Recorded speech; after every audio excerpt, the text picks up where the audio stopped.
Hey, what's happening, guys? It's been a while since I've published any kind of in-depth article on my website. I've published a few sort of slapdash in application type articles, such as just my 5 top tips for shoulder health. The reason for this is pretty simple. It's just in doing in-depth lit reviews takes time. It's a long lead process, and it just takes a lot of work. And I just struggle to get them turned around every 5 or 7 days. And then saw that Greg Knuckles, one of my favorite researchers, is pretty much going through the same thing at the moment, and he went back to YouTube to do his latest piece, and he makes the same point. It's just a really long lead time to do thorough lit reviews. So I thought I'd come back to YouTube and give YouTube a shot and see how we go.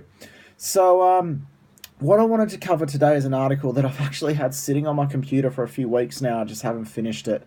So I'll vocalize it now, and I will say I understand that just putting things together on YouTube is not thorough, and it does not have the same level of validity as doing a thorough lit review, but it's just quicker, it's faster, and it's easier to get information out there.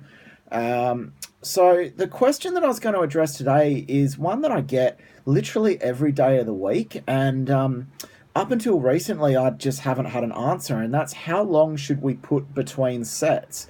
Now, I say I haven't had an answer because I've always kind of just assumed that there's no research on the subject, or the research that has been put out there is quite thin on the ground. So I actually took some time to have a look and see what's been published and what's out there. I've narrowed it down to about 5 or 6 different studies that I found of interest, and I'll just go through them quickly now. So the first one that I wanted to look at was a study by McKendry and colleagues from 2016. The title of that study was a long one. Where is it? Short interset rest blunts resistance exercise induce increases in myofibril protein synthesis and intracellular signaling in young males. Yes, that is a long title. Please do not stress. I'll put a link to it in the bottom of this video. Basically, what McKendry did was look at just a standard leg extension on a sample size of about 16 young males. The choice is pretty simple: 1 minute's rest between sets or 5 minutes rest between sets. As the title suggests, and what he came up with was a result that showed that a longer rest period, so the 5 minute rest period, helped with protein uptake in the body. So you could assume, based on that one metric alone, that's a positive. The next study from Gilmer and colleagues from 2016, he looked at a machine fly and a bench press exercise. So he had two different tests that he was running at the same time, essentially, on a sample size of 15, looking at 1, 2, 3, and 5 minute rest intervals. The key thing he was looking at was repetition consistency. Now that's something that I'm actually big on. Every rep should look exactly the same. If we're going for a set of 10, and by set 5 they're starting to look like shit, put the bar down, stop for a minute or 2 or 5, and then finish your set later. Reps should look good. Anyway, Gilmer, machine fly and bench press. Essentially what he found is quite interesting. He found improved rep consistency in the bench press towards the 5 minute mark, so between 2 and 5 minutes over the 1 minute. And he found that 2 minutes seemed to be about where it's at for the machine fly. And the reasons that are interesting I'll come back to later on. DeSalius and colleagues from 2016. I apologize if I pronounced his name incorrectly. I really do, because I've seen a lot of his research before, and it's normally pretty good. The effects of fixed versus self-suggested rest between upper and lower body exercise performance. What does that mean? Basically, what he's saying is, do we have a fixed rest interval, in this case of 1 to 3 minutes, or a self-regulated rest interval? That is, I do a set of squats, I sit down until I feel ready to get up and do another set of squats. Seems pretty straightforward. Basically, he looked at rep consistency again and found that there was actually no difference between 1 and 3 minutes and self-regulated times between sets. And I should have also said that was on a sample size of 27, so that's actually quite a large study, at least in the sports science world. That's quite large. I actually find that quite interesting that self-regulated produce no differences in rep consistency. Yeah, different people self-regulate in different ways. Some people self-regulate long gaps between sets. Some people self-regulate between quick gaps between sets. Also, people do things differently for different exercises. If I'm just doing an isolation exercise, a tricep extension, I will self-regulate to very quick 30 seconds between sets.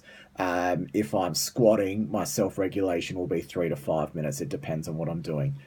Next study I looked at was, and I apologize, Gerosa-Neto al. 2016. I apologize if I cannot pronounce the name. I'll link it below. Impact of short and moderate rest intervals on acute immunometabolic response to exhaustive strength exercises, part 2. Two-part study. I'm particularly interested in the second part. The intervention was squats and bench press. The sample size was 8, so it was fairly small study. He was looking at 30-second rest intervals versus 90-second rest intervals, and is basically just looking at a bunch of hormone markers that I won't go into. You can read the study yourself. Basically, he found that 90-second rest intervals were the preferred modality. I don't think that's any surprise. If you're doing squats and bench press, 30 seconds is not going to cut it in terms of rest intervals. By the time you stand up, take wrist wraps off, take belt off, put belt back on, put wrist wraps, put knee wraps back on, whatever. You're not going to catch your breath between that period. Okay. Davo from 2015. Where's his? 2015. He looked at bench throws. If you haven't seen a bench throw, it's not the most common particularly in Australia. It's not a very common exercise. There's a couple of different variations of it. The safest form of a bench throw is to do it on a Smith machine. Get on a Smith machine, throw the bar, wait till it comes back down, grab it, come back down, throw the bar. Obviously, he was looking at power output. He looked at 1, 2, and 3 minute rest intervals, and found no difference on a sample size of 31. So again, it's interesting to see what's going on there. Finally, a study from Brad Sconfield, probably one of my favorite researchers, actually. I really like the work that Brad and his colleagues have done. Actually, no, he's in Australia at the same time I'm recording this video. So, yeah, I hope I represent his work well here, because I got a lot of respect for that guy. He looked at bench press and squat training as a whole body program. If you've followed any of Brad's research, you'll know that he's typically an advocate of big compound heavy lift movements. He's done a lot of research into hypertrophy, and he's looked a lot at sets, reps, and relative percentages, and its effect on hypertrophy, and he is very much a fan of big, heavy compound movements. Basically, he took a sample size of 21 people, 1 minute versus 3 minutes rest. He was looking at the measure of hypertrophy, and he found that 3 minutes rest was the preferred modality for hypertrophy. I think that's probably the big take-home message. That's where this question comes from the most when I hear it, is from the bodybuilders, from the guys that are looking at gaining a bit of muscle. Probably one thing that's left out here in this is the energy systems involved and the energy systems utilized. It's important to consider what energy system you're trying to recruit. So, for example, for a powerlifter or a weightlifter, it's pretty straightforward. We're not trying to increase lactate thresholds. We're definitely not trying to increase aerobic thresholds. We're just trying to be strong. Longer rest periods are just self-explanatory. 5-minute rest periods between sets are self-explanatory. However, if you are looking to increase your conditioning, perhaps you're in a strength and conditioning environment where you're a match play athlete, you're a footballer or cricket, or any kind of gameplay, your resistance training can be used to increase your conditioning levels. I loathe to say it, but that's kind of what CrossFit is. It's lots of sets and reps bunched together very quickly.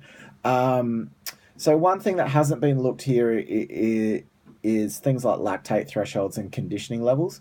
One thing that would be very interesting to do as a study would be take a cohort, bung them into some 1 minute and 5 minute groups or 2 minute and 5 minute groups of say some squats and some deadlifts and some bench or something like that, and measure them on a repeat sprint ability test. Measure them on a 30-15 test or a max aerobic speed test on a treadmill or something like that, and see if there's any added benefits there. I think that would be very, very interesting to look at.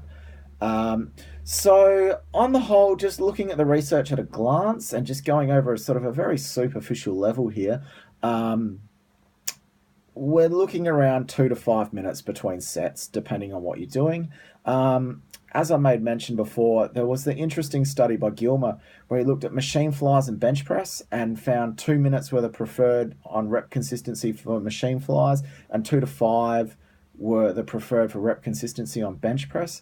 And as I alluded to before, that also comes down to what are you doing? Are you doing a big, heavy compound movement, or are you doing something that's small and simple? Have you loaded up a squat to 80% of your 1 rep max and you're doing 10 sets at 80% today, 10 sets of 3 at 80%, for example? Or have you essentially finished training for the day and you're just doing some abdominal work on the floor? You're doing some leg raises, or you're just doing some tricep extensions or something like that. The rest periods are going to be different depending on what you're actually doing and the amount of recovery that's required. A big, heavy compound movement requires a lot of muscle mass. It requires the body to work hard. A small movement, a bicep curl or a tricep curl, doesn't require a hell of a lot of energy to do it. We can recover from that a lot quicker. Hopefully that answers the question of rest periods between sets. It's something that, as I mentioned, I've had sitting on my computer for a while. I just haven't got to finishing it. I would like to finish this as a thorough lit review. Depending on the response to this video, if I get a good response to this video, I might actually motivate me to get to it. If you have any questions, just shoot them to my Facebook. I'm gonna see how these videos go for a while. I'm going to give it a bit of a run. And yeah, if you got any questions, let me know. I'm more than happy to take the time to do some research. The best thing about questions is it makes us all think and makes us delve for better answers. That's all I've got for now. Until next time. See ya.